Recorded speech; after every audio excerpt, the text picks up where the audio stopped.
ঈসা আলাইহিস সালাম দাজ্জালকে মারার পরে আরেকটা প্রজাতি বের হবে, এর নাম ইয়াজুজ আর মাজুজ। নাম শুনেছেন? এই যে এই সূরার মধ্যেই আছে, এই সূরা কাহফের কথা বললাম না, সূরা কাহফের পিছনের দিকে আছে ইন্না ইয়াজুজ ওয়া মাজুজ মুফসিদুনা ফিল আরদ।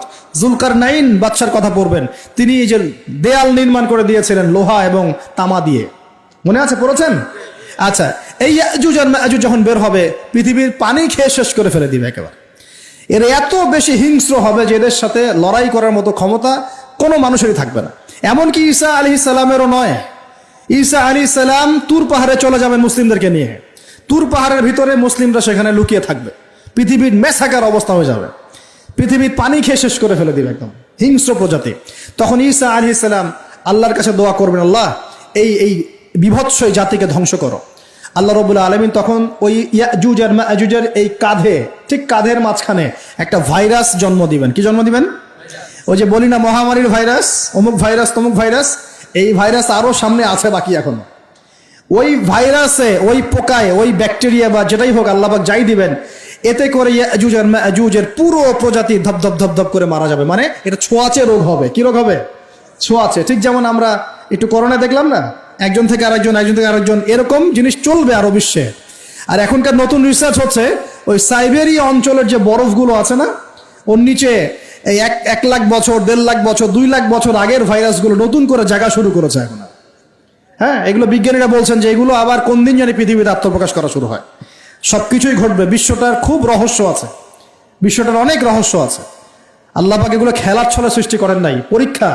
লিয়াবলুয়াকুম আইয়ুকুম আহসানু আমালা, আল্লাহ পাক বলেছেন। এরপরে ইয়াজুজ আর মাজুজের সব প্রজাতি মারা যাবে। নবীজি বলছেন জমিনে কোনো জায়গায় ফাঁকা থাকবে না, সমস্ত জায়গাতেই ওদের দেহ পড়ে থাকবে। আল্লাহু আকবার। এরপরে ঈসা আলাইহিস সালাম আল্লাহকে বলবেন, আল্লাহ জমিনটাকে পবিত্র করে দাও। আল্লাহ পাক কি করবেন জানেন? বড় বড় নখরওয়ালা, বড় বড় নখ আছে, নখ দেখেছেন? বড় বড় নখ, বড় বড় নখওয়ালা একটা স্পেশাল প্রজাতির পাখি আল্লাহ পাঠাবেন। কি পাঠাবেন? পাখি। এটা কোন পাখি, কি নাম আমরা জানি না। ঠিক এরকম করে এই এক শ্রেণীর পাখি আল্লাহ পাঠাবেন যাদের নখগুলো খুব বড় বড় হবে, বিশাল বিশাল নখ। এই নখগুলো দিয়ে তারা দেহগুলোকে উঠাবে, উঠিয়ে নিয়ে কোথায় যে ফেলে দেবে আল্লাহ ভালো জানেন। সুবহানাল্লাহ, আল্লাহু আকবার। আল্লাহ পাক বিশ্বে কত কি বাকি রেখেছেন এখন। এরপরে আল্লাহ পাক কি করবেন জানেন? আল্লাহ পাক বৃষ্টি বর্ষণ করবেন। এত বেশি বৃষ্টি হবে, এত বৃষ্টি হবে, জমিন ধুয়ে পরিষ্কার হয়ে যাবে। হাদিসে আসছে জমিন একদম চকচক করবে, জমিটা পরিষ্কার হয়ে চকচক করতে থাকবে। এরপরে কারণ ওই ভাইরাস তো ধুইতে হবে না, ভাইরাসকে ধুয়ে সাফ করতে হবে।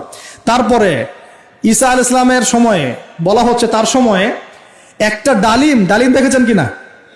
আনার ডালিম, এই ডালিমের যে খোসা হয় না, এই ডালিমের খোসার নিচে একটা পুরো পরিবার আশ্রয় নিতে পারবে। কি বুঝলেন? এত বড় বড় ফল হবে, এত বরকত হবে জমিনের মধ্যে। কখন বরকত হয়? যখন একটা জনপদের অধিবাসীরা আল্লাহর সামনে আত্মসমর্পণ করে, তখন আল্লাহ বরকত দেন। আমরা কি আত্মসমর্পণ করছি? এই জন্যই তো অর্থনৈতিক মন্দা চলছে। এমনি এমনি নাকি?